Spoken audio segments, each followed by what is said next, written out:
Hi, I'm Paul McGUIRE. Today we're going to talk about the fact that there is a secret, a very powerful secret that has been concealed from you since childhood. And there are very powerful forces, some of them natural, some of them spiritual, that have conspired, if you will, to keep you from discovering the secret that we're going to share with you on today's program. Because that secret involves the knowledge of truth and the knowledge of identity and the knowledge of who you are, which very powerful people don't want you to know. Because through your ignorance or lack of knowledge of this secret, they can control you without you knowing it. And they can limit your potential as a human being. Now, what do I mean by that? What I mean by that is this. We start with a basic premise. A premise based on truth. A foundation of truth. The basic premise is simply this. You didn't come into planet Earth as the result of some kind of evolutionary accident, as Charles Darwin proposed in his theory of evolution. In other words, all of mankind, every single one of us, are not here by evolutionary accident, as evolution suggests.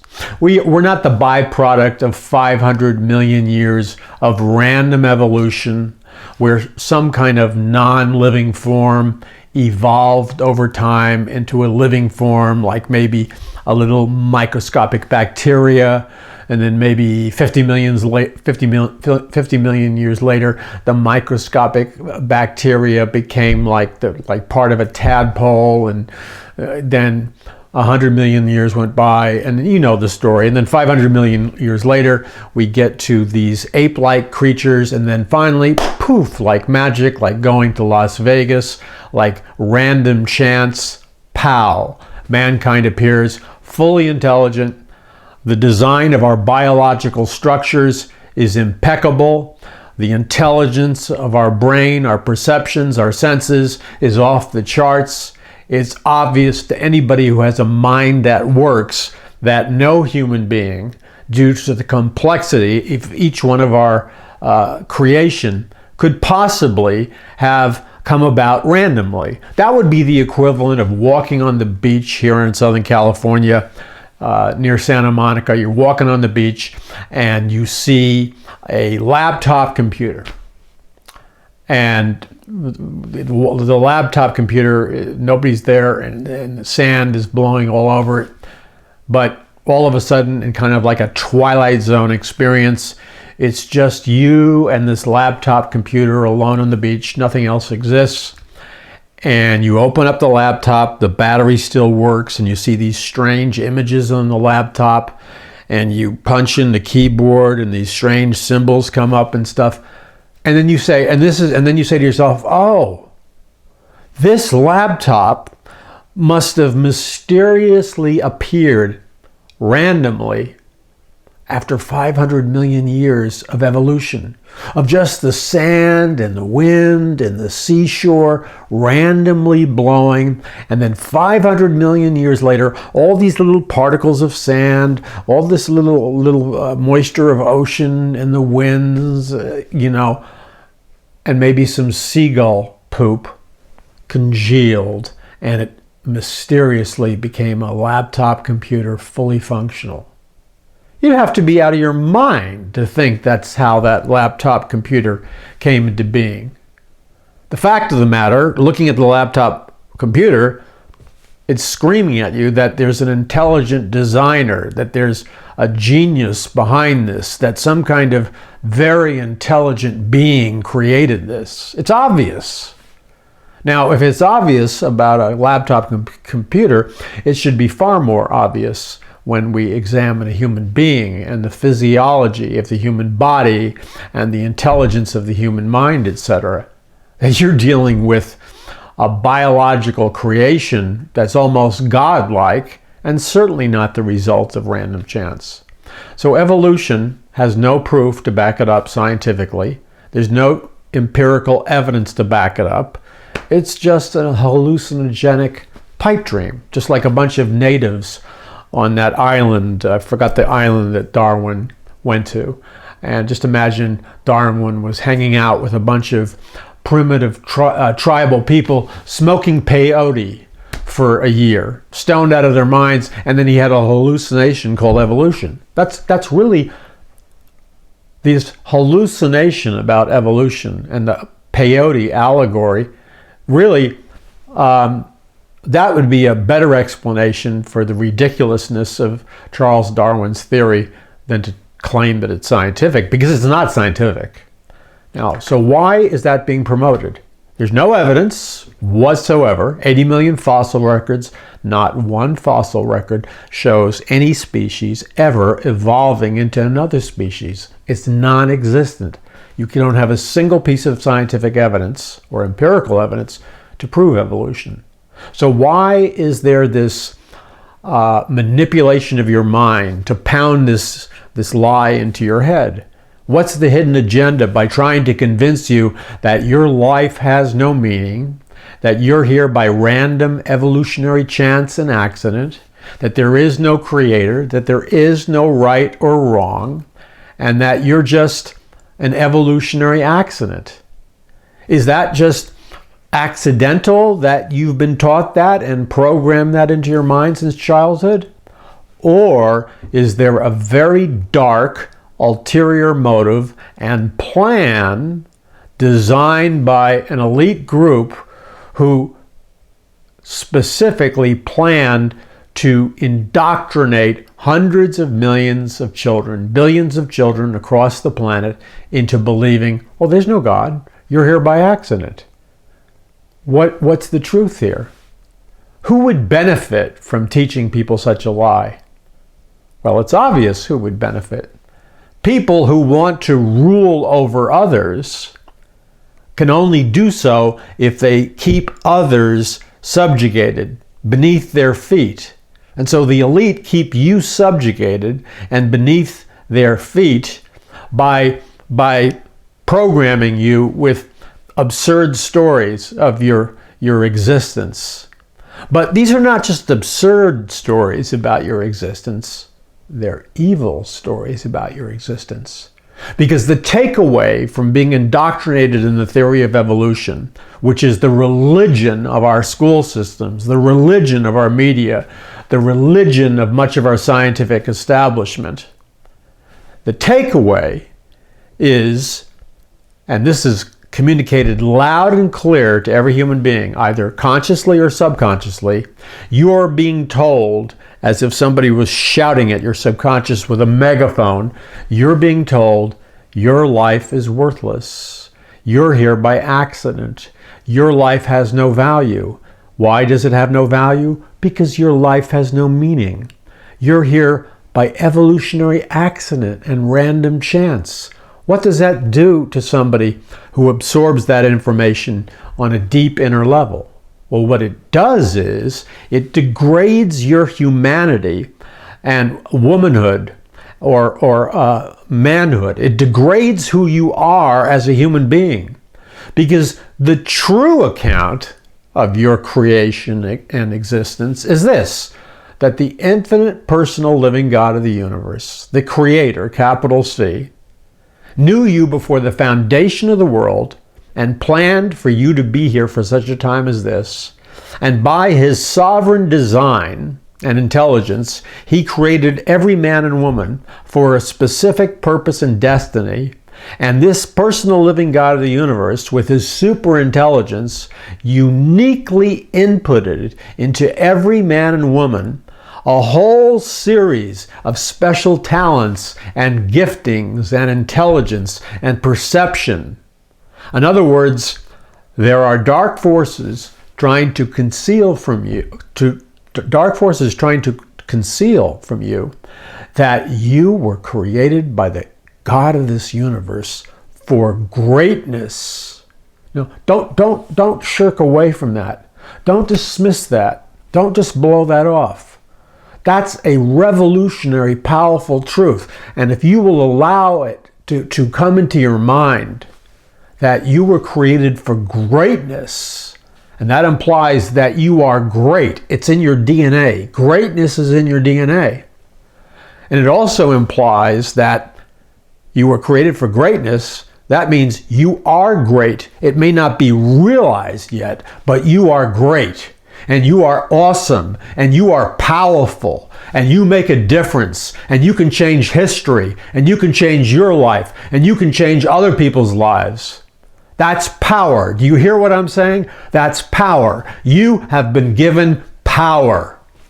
Intellectually, spiritually, and on many different levels.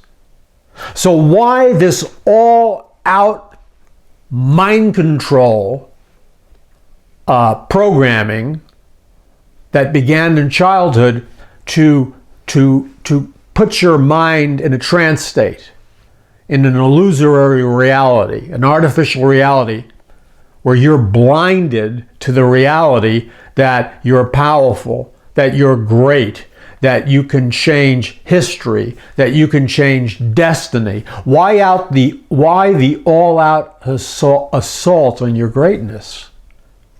Now, don't turn your mind switch off and go into, see, when you're in a programmed state, which you are, it's time to wake up.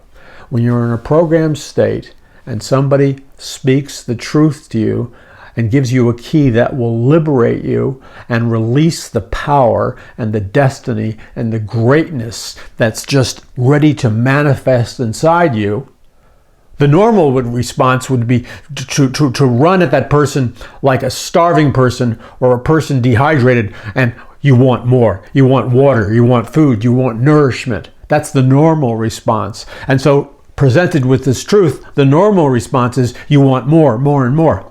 That's the normal response. But when you've been programmed to be a slave subconsciously, you don't have a normal response. You have an abnormal response. You reject the truth that's setting you free, and you shut down, and you go back into a trance state, and you revert into some kind of programming which expresses itself by you spouting out absurdities like, "This is a conspiracy theory." You moron. It's not a conspiracy theory. We're talking about the liberation of your mind. But you're in such a deep hypnotic state that when someone tries to free you from it, you would rather run across the stage in some cheap hypnotic entertainer where they have a hypnotist and he hypnotizes you to be a chicken in front of your friends. You would rather run around the stage in a hypnotic state, hypnotized by a hypnotist, squawking like a chicken in front of your friends who are laughing their heads off because you are not aware that you're behaving like a chicken. You would rather stay in that state of consciousness than embrace the truth that would break the trance state and set you free. Why is that? Why is that? It's not you, it's the programming in you. So have the courage to step out of the programming into the truth. You were given by God. You are a special creation of God. You were made for greatness and destiny, and you are a person of power. The invisible elite, the puppet masters, the Illuminati, whatever you want to call them, don't want you to know that. They want you to live in a scientific dictatorship where you're their slave in a trance state, but you have no consciousness of the fact that you're a slave in a trance state. Am I starting to make sense? I have a book called Conquering the Matrix that will unlock this for you.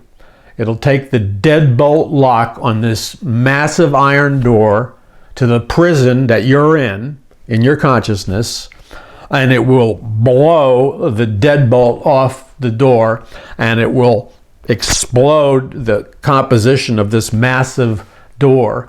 It will tear off the door that's holding you in a prison of subconscious programming, if you read Conquering the Matrix.